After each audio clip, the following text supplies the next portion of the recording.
Hello friends, आप सभी का स्वागत है आपका अपना एजुकेशनल चैनल पर। तो आज हमारा टॉपिक है पृथ्वी की आंतरिक संरचना। इस टॉपिक में हमारा पहले 3 वीडियो हो चुका था। अगर आप लोग पहले वीडियो नहीं देखे होंगे तो हम उसका लिंक डिस्क्रिप्शन बॉक्स में दे देंगे, वहां से जाकर आप लोग उस वीडियो को देख लीजिएगा। अगर आप लोग हमारे चैनल पर नए होंगे तो चैनल को सब्सक्राइब कीजिएगा और वीडियो अच्छा लगेगा तो वीडियो को लाइक कीजिएगा। तो चलिए हम आज के सेशन को स्टार्ट करते हैं। भूकंप के दौरान पृथ्वी पर 3 प्रकार की तरंगे निकलती है। पहला है पी तरंगे, एस तरंगे तथा एल तरंगे।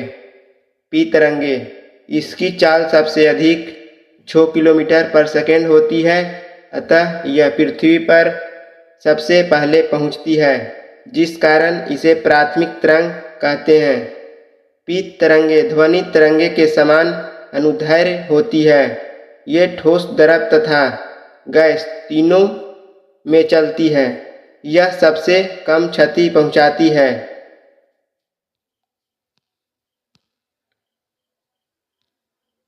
एस तरंग, इसकी चाल 3.5 किलो पर सेकेंड होती है। यह पी तरंगे के बाद पहुंचती है।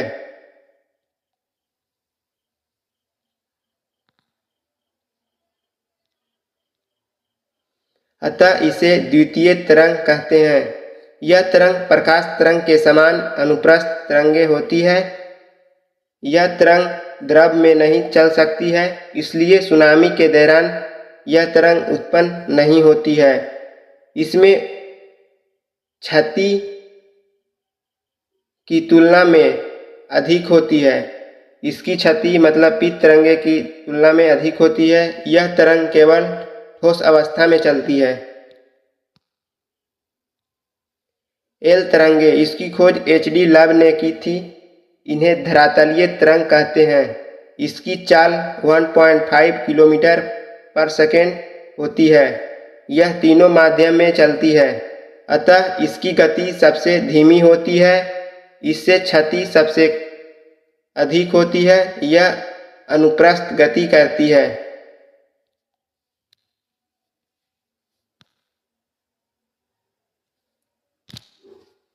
पी तरंग, एस वेव, एल वेव, मतलब P wave, S wave, L wave तीनों में अंतर है। इसकी आवृत्ति संख्या अधिक होती है। पी तरंग में इसकी आवृत्ति संख्या अधिक होती है। एस तरंग में इसकी आवृत्ति संख्या औसत होती है और एल तरंग में इसकी आवृत्ति संख्या कम होती है। पी तरंग में इसकी तरंगदैर्घ्य दूरी कम होती है। इसकी तरंगदैर्घ्य दूरी औसत होती है। इसकी तरंगदैर्घ्य दूरी अधिक होती है। आयाम, पी तरंग की आयाम ऊंचाई, इसकी आयाम अधिक होती, मतलब इसकी पी तरंग की इसकी आयाम कम होती है। इस तरंग, इसकी आयाम औसत होती है। इसकी आयाम अधिक होती है। भूकंप के कारण,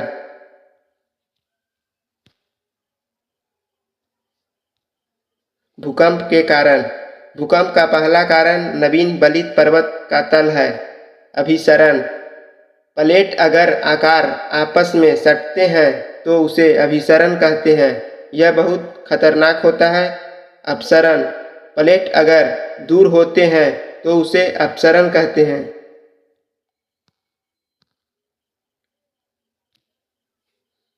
रीड का प्रत्यास्थ प्रचलन सिद्धांत, इसके अनुसार जब एक प्लेट दूसरे प्लेट से टकराती है या दूर हटती है तो इसकी एक क्षमता होती है। इसे कितना भी खींचा जाए लेकिन यह दूर नहीं हटती और टूटती नहीं। लेकिन जब इसे अधिकतम क्षमता तक खींच देते हैं तो वह टूटकर दूर हट जाती है और तब भूकंप आते हैं, तथा जब इसे आपस में जोड़ते हैं तो ये मुड़ते नहीं हैं।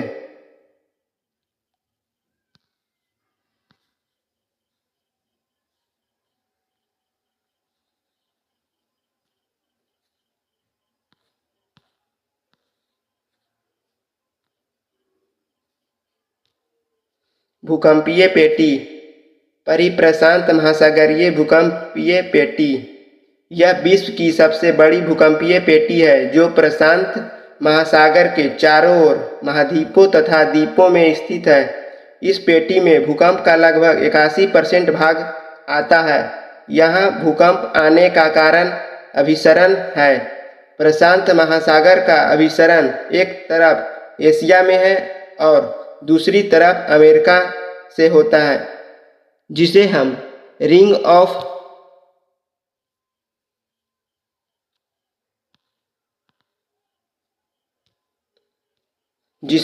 ऑफ फायर कहते हैं।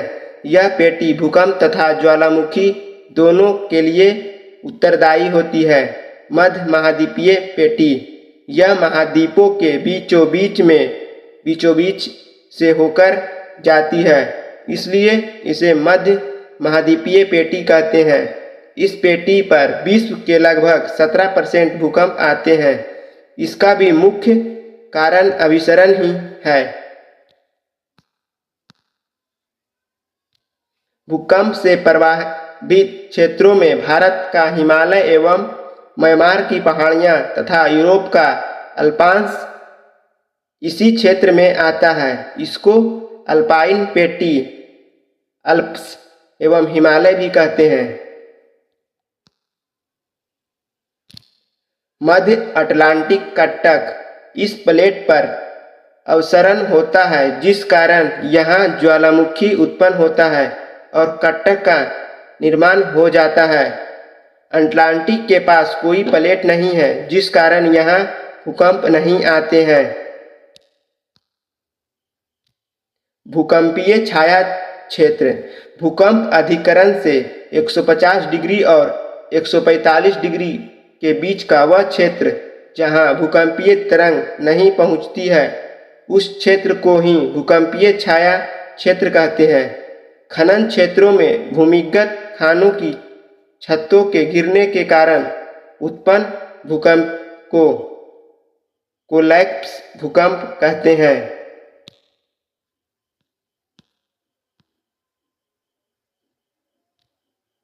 भूकंपीय जोन। भूकंप के खतरे एवं उससे होने वाली क्षति के आधार पर क्षेत्र की संवेदनशीलता को ध्यान में रखते हुए इसका विभाजन भूकंपीय जोन कहलाता है। भूकंपीय जोन 1 से लेकर 5 तक होती है। भारतीय मानक ब्यूरो ने देश को मुख्य रूप से 4 भूकंपीय जोन में विभाजित किया है। भूकंपीय जोन 2 कम क्षति वाला मामूली जोन। भूकंपीय जोन 3 मध्य क्षति वाला जोन। भूकंपीय जोन 4 अधिक क्षति वाला जोन। भूकंपीय जोन 5 सर्वाधिक क्षति वाला जोन। जैसे जैसे हम भूकंपीय जोन 1 से 5 की तरफ बढ़ते हैं, हम खतरे की तरफ बढ़ रहे हैं। सबसे खतरनाक जोन 5 होता है।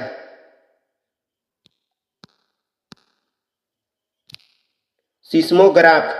भूकंप को जिस ग्राफ पर बनाया जाता है उसे सिस्मोग्राफ कहते हैं। इसे मापने के लिए रिक्टर स्केल का प्रयोग किया जाता है। रिक्टर स्केल पैमाने का विकास वर्ष 1935 में चार्ल्स रिक्टर ने किया था, इसलिए इसके नाम पर ही इसका नाम रिक्टर स्केल रखा गया। यह गणित मापक है जो लॉग के आधार पर चलता है। रिक्टर स्केल पर 0 से लेकर 9 अंक बने होते हैं। प्रत्येक संख्या अपनी पहली वाली संख्या से 10 गुनी खतरनाक होती है। 6 रिक्टर स्केल तक सामान्य, जबकि 6 से ऊपर तीव्रता से अधिक का भूकंप खतरनाक होता है।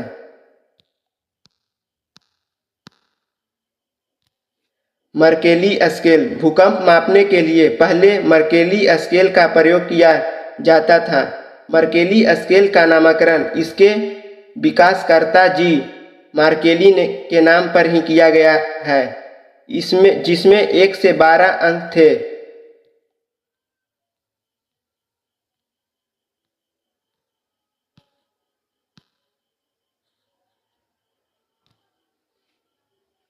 इसमें सामान्य तीव्रता क्षति वाले स्थान से मिलाने वाली रेखा का सेमिमॉल शब्दम कहते हैं। होमोसेमिमॉल इस समय पर आने वाले भूकंप के स्थान को होमोसेमिमॉल लाइन द्वारा दर्शाते हैं।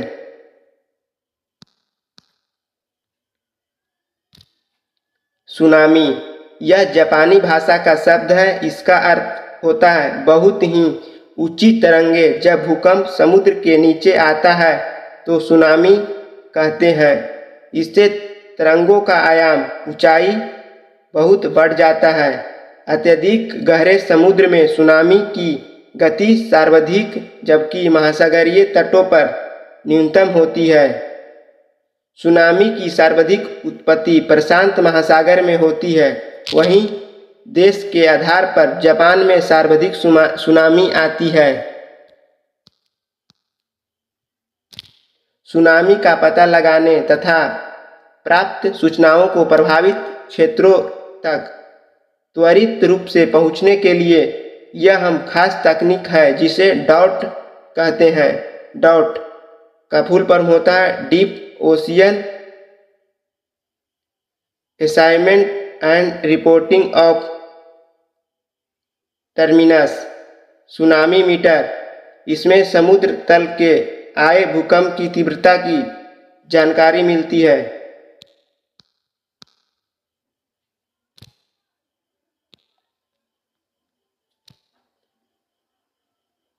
इसमें सुनामी की सभी संभावित क्षेत्रों में खतरे की चेतावनी दी जाती है। वर्ष 2004 में इंडोनेशिया में आए सुनामी से इंदिरा पॉइंट डूब गया। भारत ने सुनामी चेतावनी प्रणाली हैदराबाद में विकसित किया गया। ज्वालामुखी पृथ्वी के धरातल पर बना वह प्राकृतिक छेद क्रेटर है जिससे पृथ्वी का पिघला हुआ पदार्थ मैग्मा ठोस द्रव एवं गैस के रूप में बाहर आता है।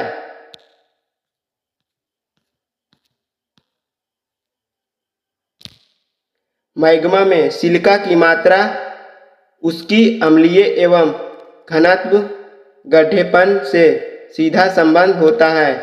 क्रेटर का आकार जब बड़ा हो जाता है तो उसे काल्डेरा कहते हैं। काल्डेरा में जब विस्फोट रुक जाता है तो उसमें वर्षा का जल भर जाता है और जिसे काल्डेरा झील कहते हैं। ज्वालामुखी के प्रकार। ज्वालामुखी 3 प्रकार के होते हैं। पहला है सक्रिय ज्वालामुखी, दूसरा है प्रसुप्त ज्वालामुखी, तीसरा है शांत ज्वालामुखी। सक्रिय ज्वालामुखी वह ज्वालामुखी है जिससे लावा, गैस, राख, जलवाष्प तथा विखंडित पदार्थ हमेशा निकलते रहता है। उदाहरण में भारत में बैरन द्वीप है, इक्वाडोर में कोटोपैक्सी, इटली में आस्ट्राम्बोली और एटना, यूएसए में अस्पर, हवाई द्वीप में मोनालोवा, रूस में बेंजामियामी, इंडोनेशिया में सेमेरू, तंजानिया में किलिमंजारो, अंटार्कटिका में इरेबस।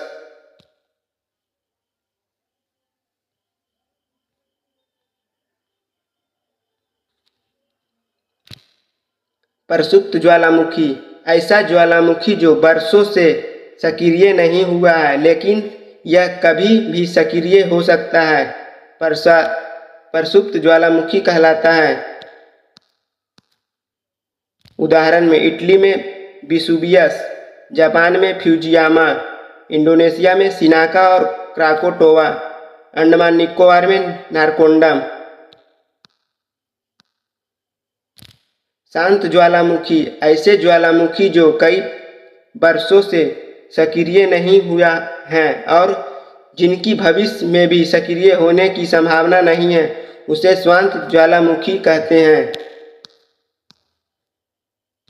उदाहरण में म्यांमार में पोपा, ईरान में तेब्बेन, पाकिस्तान में कोह ए सुल्तान, तंजानिया में किलिमंजारो, ज्वालामुखी को पृथ्वी का सुरक्षा वाल्व कहते हैं।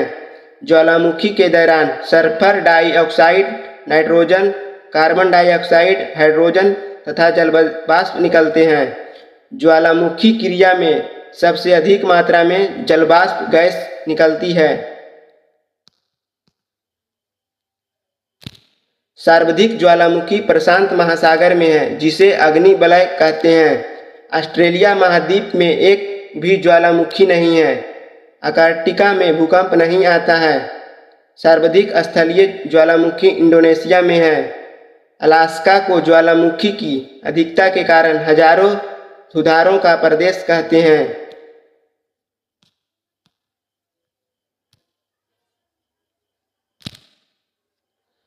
सबसे ऊंचा सक्रिय ज्वालामुखी कोटोपैक्सी है। सबसे ऊंचा वृत्त ज्वालामुखी अमेरिका के हवाई द्वीप पर स्थित मोना लोआ ज्वालामुखी है। ज्वालामुखी क्रिया से निर्मित प्रमुख स्थलाकृति लावा पठार। ज्वालामुखी के दौरान ज्वालामुखी के समय मैग्मा का धरातल पर प्रकट होकर बनने वाले भागों को लावा पठार कहते हैं। भारत का दक्कन का पठार लावा का पठार है।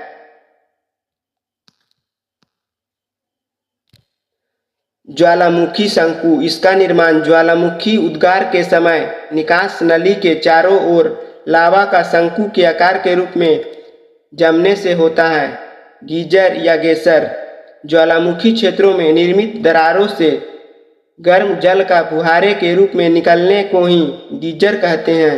संयुक्त राज्य अमेरिका में येलोस्टोन के नेशनल पार्क में ओल्ड फेथफुल गीजर का प्रमुख उदाहरण है।